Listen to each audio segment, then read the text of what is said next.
నీవు యేసయ్య వెంట ఉంటే నీకు ఖచ్చితంగా అద్భుతం జరుగుతుంది. హల్లెలూయా.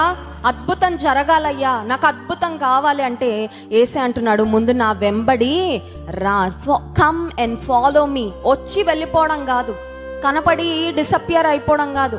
కొంతమంది దేవుడికి అపాయింట్మెంట్ ఇస్తూ ఉంటారు తెలుసండి.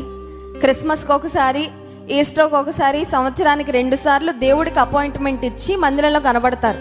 ఇదిగో అయ్యా నేను వచ్చాను, కొంచెం చూసుకో, నేను పెద్ద విఐపిని కదా, నీకు హ్యాపీ బర్త్డే చెప్పడానికి వచ్చాను అన్నట్టు క్రిస్మస్కి, హ్యాపీ రిజరక్షన్ డే అని చెప్పడానికి వచ్చినట్టు ఈస్టర్ రోజు కనబడి వెళ్ళిపోతూ ఉంటారు. యేసు ప్రభుకి మనం అపాయింట్మెంట్ ఇచ్చి వచ్చేటట్లుగా కాదండి. అయ్యా నువ్వు ఎప్పుడు అపాయింట్మెంట్ ఇస్తావో, నువ్వు నన్ను ఎప్పుడు దర్శిస్తావో, నువ్వు నన్ను ఎప్పుడు జ్ఞాపకం చేసుకుంటావో, నువ్వెప్పుడు నీ కనికరాన్ని నాపై చూపిస్తావో, నేను మాత్రం నిన్ను నా జీవితం అంతా వెంబడిస్తానని ఆయన వెంట వచ్చే వారి మీద ఆయన దృష్టి ఖచ్చితంగా పడుతుంది.